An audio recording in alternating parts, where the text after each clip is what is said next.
Fluoride. Dentists say that drinking it can protect your teeth against cavities. Cities and towns all across the world actually dump it into the water supply, hoping to indiscriminately medicate the population through their tap water faucets. The official story on fluoride sounds wonderful. Drink the stuff and you won't get cavities, we're told. It's a nice story. But there's another side to this story, a side you're never told. And it starts with the astonishing but verifiable fact that nearly all the fluoride dripped into municipal water supplies isn't naturally occurring fluoride at all. In fact, it's actually a combination of hexafluorosilicic acid and sodium silicofluoride. These two chemicals are considered highly toxic by the EPA. They're actually classified as hazardous waste, and when packaged for transportation, they must be labeled as poison and handled by workers wearing industrial safety gear. So, what are hexafluorosilicic acid and sodium silicofluoride, and where do they come from? That's the part of this story that you probably won't believe. That is, not until you check it out for yourself.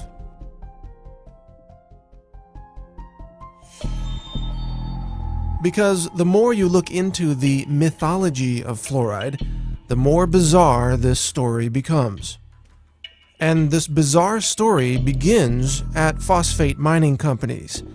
Phosphate is an important mineral used in fertilizers. It's mined from natural rock deposits scattered across the world, and the phosphate rock is then refined to produce phosphoric acid. If that name sounds familiar, that's because it's one of the main ingredients in carbonated sodas, such as Coke and Pepsi. Phosphoric acid is often compared to battery acid. It's a highly acidic liquid that is believed to be the primary reason why drinking sodas can result in kidney stones and a loss of bone mineral density. Phosphate rock is also used to create fertilizers.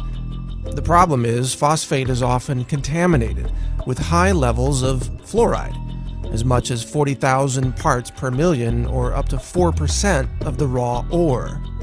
To remove the fluoride, sulfuric acid is added to a wet slurry of phosphate and water. This causes the fluoride to vaporize, creating highly toxic gaseous compounds such as hydrogen fluoride and silicon tetrafluoride. These toxic fluoride chemicals used to be released directly from the smokestacks of phosphate mining operations, but the nearby farms suffered devastating losses of cattle and food crops, which withered away and died due to, guess what? Fluoride poisoning. In order to stop this environmental destruction, the phosphate mining industry put in place a way to capture the toxic fluoride chemical vapors so that they wouldn't be released into the air and kill the surrounding livestock and vegetation. This was accomplished by installing wet scrubbers that captured the toxic fluoride chemicals, preventing them from being released into the environment and killing the plant and animal life living nearby. It is from these wet scrubbers that toxic fluoride chemicals are now harvested. They're collected, repackaged, shipped to your local city, and then dumped into the municipal water supply. So instead of these toxic fluoride chemicals being released by the phosphate mining smokestacks, they are instead captured and then released into the water supply of large cities, where the chemicals then contaminate the water of millions of people at a time. This is called water fluoridation. When dentists and doctors say they support fluoride in the water supply, what they're really saying is that they support the mass poisoning of the population with a highly toxic hazardous waste product that, if it weren't dripped into the water supply, it would have to be disposed of as a highly toxic hazardous waste under strict EPA regulations.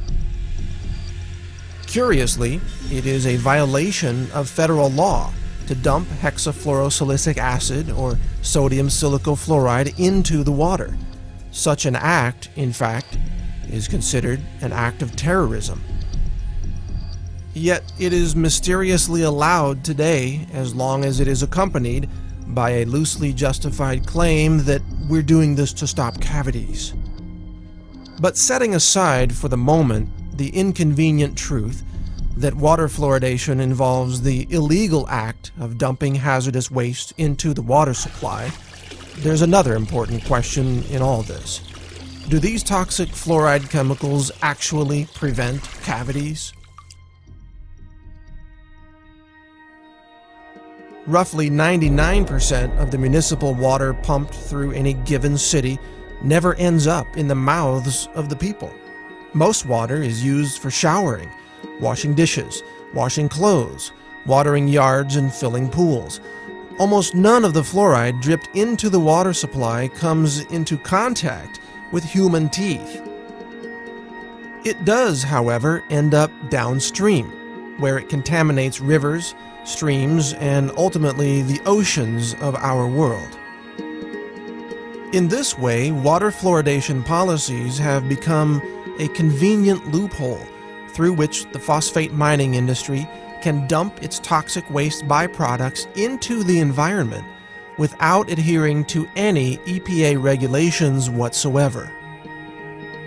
Phosphate mining companies even turn a profit by selling their hazardous waste to cities, then labeling it fluoride, even though this name is scientifically inaccurate. All this raises an obvious question. If fluoride kills cows and crops and fish and is considered a hazardous waste chemical by the EPA, then how could it be healthy to ingest? And why don't doctors and dentists, even though they openly recommend fluoride, sometimes with irrational exuberance, know where fluoride really comes from? If dentists knew fluoride was derived from the chemical waste of the phosphate mining industry, would they still recommend that we consume it? The truth about fluoride is a lot like the truth about Enron or Goldman Sachs or every other shocking revelation that nobody believed until it suddenly became obvious that we were all being fooled for so long. Fluoride is a clever scheme where a hazardous waste chemical is dumped into the environment by passing it through the bodies of people first. We, the people, have become the toxic waste dump site of the phosphate mining industry, and chances are your local dentist fully supports this entire process. Over the last several decades, an astonishing 24 studies have established a statistical link between fluoride exposure and low IQs in children. One study conducted by the Center for Endemic Disease Control in China found that each additional milligram of fluoride detected in every liter of a child's urine was associated with a 0.59 point decrease in their IQ score. Another study found that fluoride exposure slashed the number of children achieving high IQs by more than 70%. It shouldn't be surprising, of course, to learn that consuming a hazardous chemical might impair brain function. Water fluoridation, it turns out, may be the root cause of the alarming drop in academic aptitude among children in first world nations. Historically speaking, the mathematics that were taught to 8th graders in the 1950s are now college-level courses in 2011. Maybe the reason why Johnny can't read or spell is because Johnny's been drinking too much fluoride. So I have 3 bits of advice for you. First, for your dental needs, always seek out a holistic dentist who understands the toxicity of fluoride and mercury. They will advise you not to drink toxic fluoride chemicals from your tap water. Secondly, don't drink unfiltered tap water. In addition to the toxic fluoride chemicals, tap water is also usually contaminated with chlorine and even dangerous elements from old water pipes. Buy a good countertop water filter from a company like Aquasana, or get a whole house filter to remove chlorine and fluoride from the water entering your home. Thirdly, help fight water fluoridation in your local city or town. If your city is like most cities, water fluoridation policies have been pushed by dentists and doctors who are technically ignorant of the origins and composition of fluoride, and yet they seek to assert power over the composition of your local water supply. They essentially attempt to mass medicate the entire population with what can only be called a drug, a biologically active chemical that they claim can prevent a health condition. And yet, has this drug called fluoride ever received FDA approval as a drug? Have the individual members of the population been individually assessed for their need for such a drug? Have medication doses and drug interactions been considered? Has anyone even been written a prescription for this drug?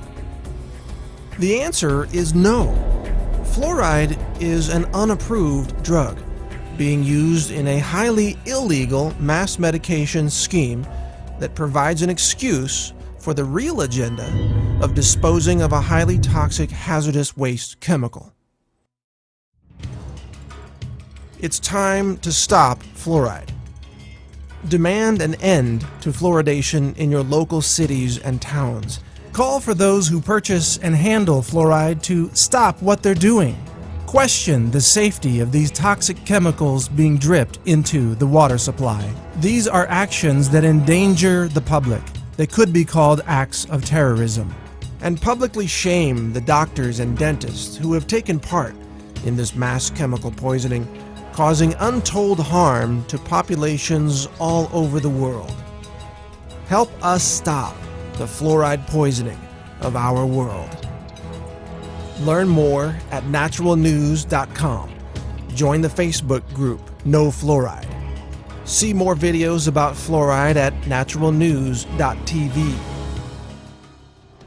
Visit fluoridealert.org and other anti-fluoride websites that are working to end the fluoride poisoning. Together, with your help, we can end the era of fluoride in our world and protect our children from this industrial poison. Thank you for listening. This is Mike Adams, the Health Ranger, reporting for naturalnews.com and the nonprofit Consumer Wellness Center.